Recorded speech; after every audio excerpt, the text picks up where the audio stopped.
My name is Noah. I'm 32.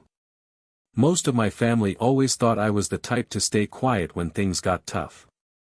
The calm one. The peacemaker. The guy who never caused trouble.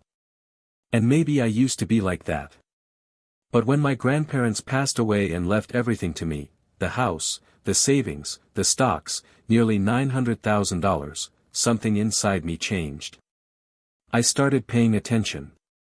I started listening more carefully. Most of all, I started planning, because I knew exactly the kind of people I was related to. My younger brother, Lucas, is 3 years my junior. Flashy, loud, charming, the kind of guy who can smile while lying to your face and still walk away with a $5,000 investment you'll never see again. He'd pulled all kinds of stunts over the years. Opened credit cards under mom's name. Borrowed a car that disappeared. And every time, mom bailed him out. Said he was just finding his way. Me? I was always expected to be the responsible one. The fallback. The safety net. I was tired of that role. When Grandpa died 2 years ago, 1 year after Grandma, I wasn't shocked to learn he left everything to me. I was the one who took care of them. I was there when no one else even called. I drove them to doctor appointments, handled groceries, sorted endless paperwork. Lucas. He showed up once a year, Christmas morning, snapped a few selfies for Instagram, and vanished until the next holiday. So when the will was read and my name was the only one on it, I saw the look Mom gave me. That tight-lipped, bitter expression like I had stolen something that wasn't mine. That's when I knew, a storm was coming. The house was the crown jewel. A beautiful old Victorian, deep red brick, tall windows, ivy climbing the walls like something out of a film. It had been in our family for 3 generations, and my grandparents kept it nearly perfect. The neighborhood skyrocketed in value over the last decade. Most other houses had been flipped or torn down. Not theirs. And now, it was mine. But I didn't move in right away. I kept my small apartment across town and quietly started getting everything in order. Had the house appraised. Talked to an estate attorney. Set up a trust, not just for the house, but for everything. I told no one. Not Lucas. Not Mom. I secured the original deed in a private location and transferred all assets, property, title, savings, into an irrevocable trust, with me as the trustee. Even the utilities were switched over to a business entity tied to the trust. Cost me a little extra, but I didn't care. I knew what they were capable of. I knew they'd try something. And for a while, it was quiet. Too quiet. Lucas sent a few texts asking if he could use the pool. The house doesn't even have one. Mom dropped hints. Talked about how unfair it was for one person to get everything. She even said, well, your brother was always Grandpa's favorite, like that meant anything now. I just smiled and changed the subject. Didn't argue. Didn't correct them. I let them think I was clueless. That I hadn't protected myself. But the tension exploded last month. Then one Saturday, I was at the house mowing the lawn, just keeping the place from getting overgrown, when I saw Mom's car pull up. Lucas started posting vague things on social media. Big moves coming. Next chapter loading. Stuff like that. Lucas jumped out first, sunglasses on, grinning like he was stepping onto a movie set. Followed behind him, holding a clipboard and smiling like she was about to cut the ribbon on some big real estate deal. Hey, man, Lucas said, clapping me on the shoulder. We've got some news. I raised an eyebrow. Mom stepped forward. We spoke to a lawyer. Turns out, the house should have gone to both of you. Your grandfather never updated the will after your grandmother passed. But don't worry, we took care of it. I looked at her calmly. Took care of what, exactly? Lucas pulled a folded document from his back pocket and waved it like a prize. We had the title transferred to my name. It's already done. You'll need to be out by Friday, but no hard feelings, right? We'll give you a couple of days to grab your stuff. I didn't say anything at first.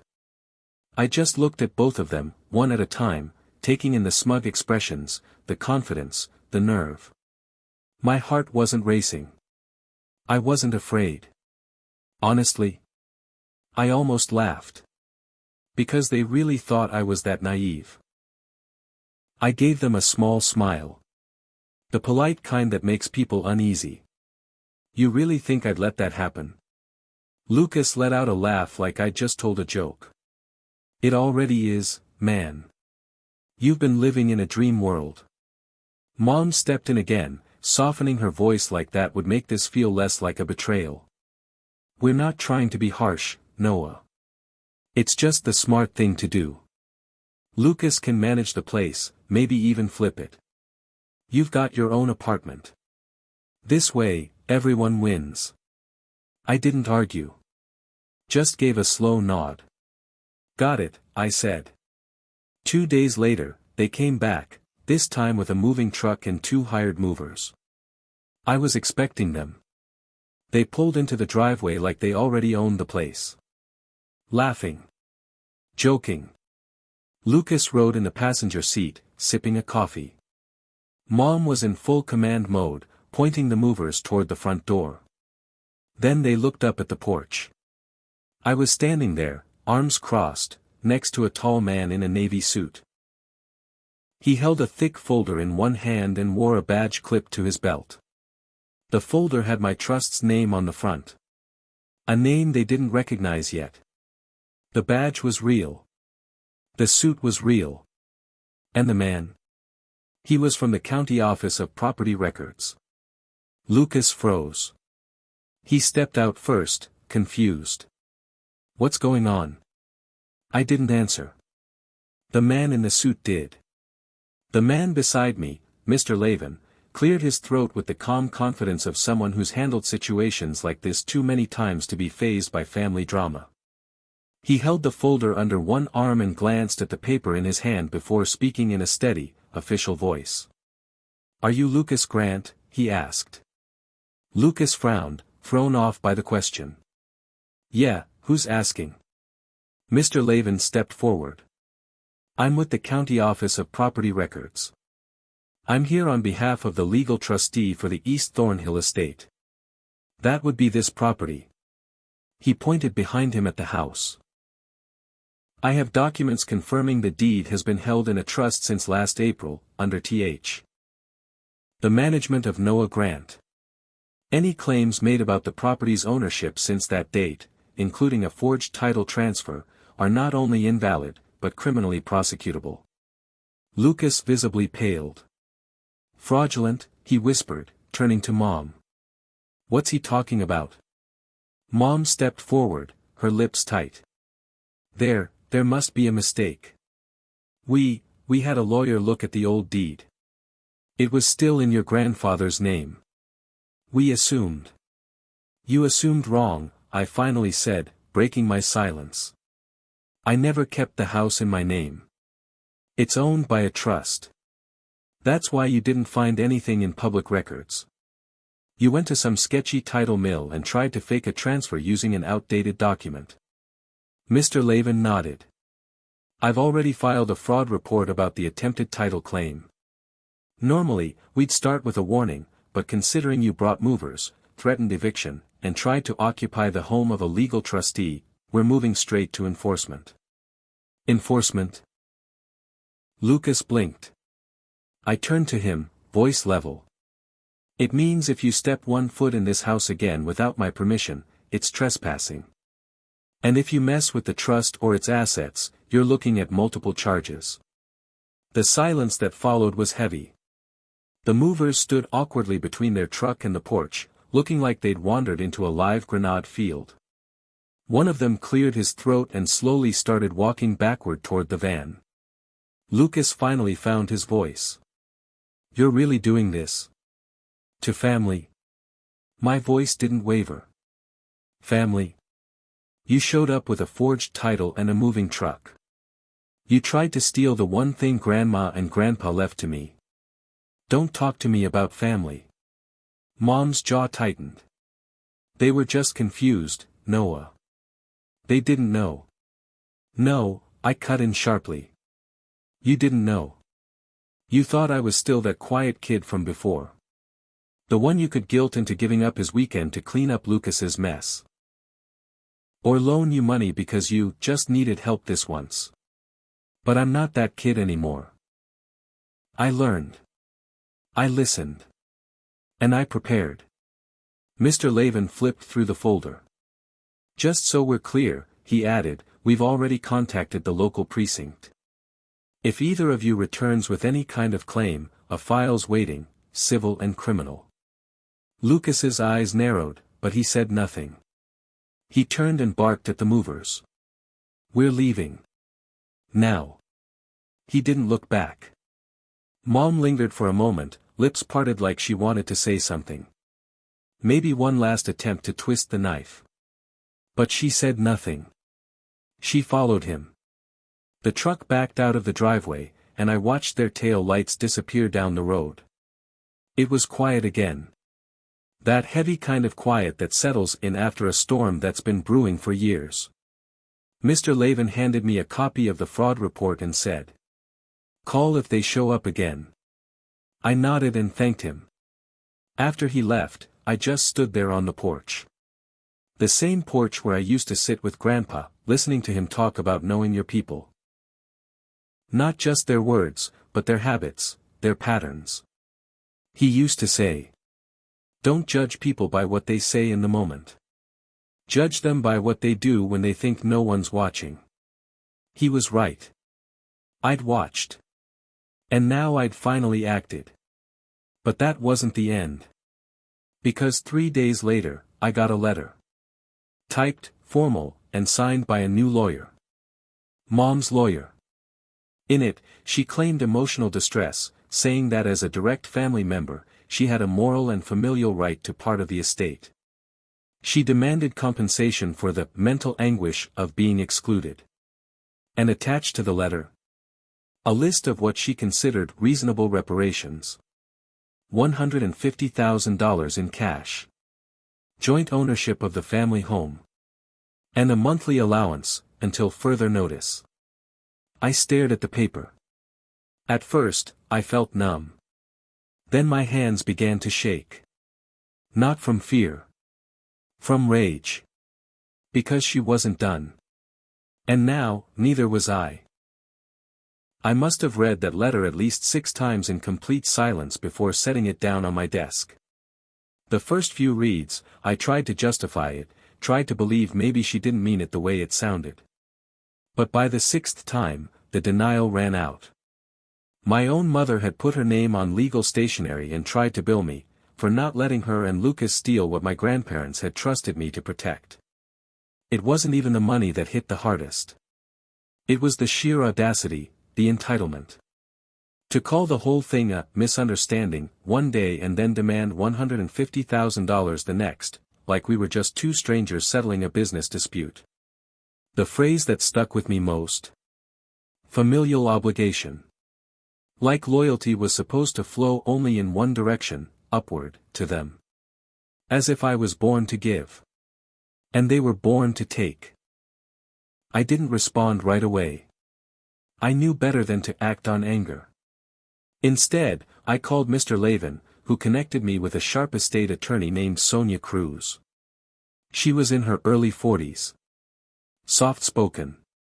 Razor-focused. The kind of woman who didn't bluff, because she didn't have to. I gave her everything. The trust documents. The letter from my mother's attorney. Screenshots of Lucas's next chapter posts. Even his texts. Within 24 hours, Sonia filed a formal cease and desist against both of them. Her message was crystal clear. The trust was airtight, fully protected, and they had zero legal standing. But she didn't stop there. She kept digging. And what she found? Lucas had forged multiple signatures in his attempt to fake the title transfer. He'd used a notary stamp, fake, of course, and filed it through a shady online registry in another state, hoping no one in our county would notice. Sonia contacted a fraud investigator with the county DA's office. Turns out, they were already building a case against that registry. Lucas had just become the easiest thread to pull. Still, I didn't confront them. I let them keep pushing. Let them dig themselves in deeper. 2 weeks after the cease and desist, I got another letter. Less formal this time. It came directly from my mother. Typed. But her voice. Clear as ever. Full of passive-aggressive guilt bombs. Phrases like, "After all I've done for you. You were always the quiet one. I raised you to be better than this." She ended with, "You can stop all this by doing the right thing. Family should never need lawyers to fix what love and understanding can resolve." I didn't respond. Sonia advised against it. Instead, I forwarded it to her and she added it to the file. The one we were preparing, just in case we needed a restraining order down the line. And then came the final straw. One morning, I walked out to check the mail. And found a folded flyer jammed into the door handle. No envelope. No stamp. Just shoved in like a teenager's prank. But I knew that handwriting.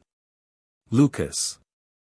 The note read, "Hope you're enjoying playing king of the castle. Just remember who's really got your back when the money runs dry." I let out a small laugh. Not loud. Not bitter. Just one of those tired, quiet laughs you give when someone has no idea how far you've outgrown them. I scanned the note and added it to the file. But I also made a decision. I wasn't just going to defend myself anymore. I was going to push back. Lucas was already on the radar for real estate fraud. But Sonia told me that if we could prove malicious intent or harassment, we could escalate it. And while the courts would handle one part, there was another angle that could hit even harder. His job. His reputation. His credit. He'd just been hired by some flashy boutique real estate firm. The kind that cares more about Instagram aesthetics than due diligence. But they also prided themselves on being ethical. Big on transparency and clean property transfers. So I started digging. Would they still want him around if they knew he tried to steal a house using forged documents? But I didn't act just yet. I waited. And then something I didn't expect happened. My cousin Megan, who I hadn't spoken to in years, messaged me out of the blue on Facebook. "Hey, can we talk? Your mom's been calling people in the family. Saying some things. I thought you should know." We met for coffee the next morning. Megan had always been a straight shooter. That hadn't changed. She showed me texts. Voicemails. Screenshots of a family group chat with 2 of our other cousins. Turns out, my mother had been spreading a story. She was telling people I'd manipulated Grandpa in his final years. That I convinced him to rewrite the will when his mind wasn't clear. That I took advantage of him, emotionally, legally, even medically. It was an all-out smear campaign. I felt sick. That's when I realized, this wasn't about money anymore. Or the house. Or even Lucas. This was about control. My mother couldn't stand that I said no. That I protected something from her reach. So now, she was trying to destroy me for it. Megan looked at me across the table. I don't believe her. Neither do Jamie or Chris. But she's not going to stop. She's calling everyone. I nodded slowly, heart pounding harder than I wanted to admit. Thanks for telling me. I didn't sleep much that night. Because that's when it truly sank in. If she was willing to lie to everyone. To burn down my name just to force me to give in. Then I had to be willing to go all the way. Not just to protect myself. But to make sure she and Lucas never did this to anyone else again. And what I did next? Let's just say, it didn't end with lawyers. I spent the next 2 days in my study. Planning. The trust? That was already locked down tight. Legally, I was covered. But the damage? It was spreading through the family like wildfire. Megan's warning came just in time. But I'd already started getting messages from distant relatives. Vague, cold, cautious. Things like, just wanted to. I started getting texts like, just checking in. Heard some things, hope it's not true. It was clear. My mother had been busy. She wasn't just trying to take the estate. She was trying to destroy my reputation. To twist things so badly that no one would ever believe my side of the story. And if I let that happen, I knew what would follow. Pressure from relatives, whispers behind my back, guilt-tripping from every branch of the family tree. Eventually, they'd come with that one poisonous line. Be the bigger person. Hand something over. For the sake of peace. I could see the trap. And I wasn't walking into it. So, I built one of my own. Sonia, my attorney, helped me prepare a legal declaration. A full statement of facts backed by every piece of evidence we had. The forged title transfer. The fake notary stamp. The letters. The property seizure attempt. And the smear campaign. I included screenshots from Megan's messages, voicemails from my mother calling me a greedy manipulator. And, of course, that absurd $150,000 demand from her lawyer. But I didn't just file it away. I sent it. To everyone my mother had contacted. Clean. Easy to read. With one message. Hi. I know some things have been said recently. Before you form opinions, I want you to have the facts, backed by documents, not stories. I've attached everything. After this, I won't discuss it again. If you believe me, great. If not, that's your choice. But at least now, you'll be choosing with the truth in front of you. I hit send. 27 contacts. The fallout was instant. Within hours, 5 relatives I hadn't heard from in years reached out. Most were apologetic. A few were stunned. My Aunt Robin, who once doted on Lucas like he walked on water, called me that evening, in tears. She believed every word my mother had said. Until she saw the documents. The forgery. The folder of proof. I didn't know, she said. Noah. I swear I didn't know. I'm so sorry. I didn't ask for apologies. I just told her. Now you understand why I had to do what I did. But not everyone responded that way. 3 relatives, all from my mother's side, doubled down. Accused me of manipulating the narrative. One even claimed I faked the documents. I knew I wouldn't win them all. But for every one of those, 5 more messaged back. Thank you for telling the truth. Then came the part one had waited for. I contacted Lucas's boss, anonymously at first. Submitted a report through their internal ethics line. Not just a warning. A full PDF, organized, labeled, backed by evidence. The attempted fraudulent transfer. The forged legal documents. The real estate crime. And how he'd done it using their firm's name and reputation. I figured it might take a week. It took 2 days. Lucas's name vanished from the company website. A contact of mine, someone I knew from college who now worked in compliance at the local real estate board, told me the firm had launched an immediate internal audit. They found other irregularities in his files, too. Lucas wasn't just fired. He was reported. The state board froze his license, pending investigation. He tried calling me that day. 11 missed calls. I didn't answer a single one. That weekend, he posted on Instagram. A black screen with the words. Some people will destroy your life and pretend they're the victim. He didn't need to name me. Everyone who mattered already knew the truth. But it still wasn't over. 2 days later, I got an official notice from the county. A warrant was being issued. The forged title application had triggered legal consequences. Lucas was being charged with attempted property fraud and submitting falsified documents to a government office. I stared at the notice for a long time. Numb. This wasn't the ending I had ever wanted. I didn't want to destroy him.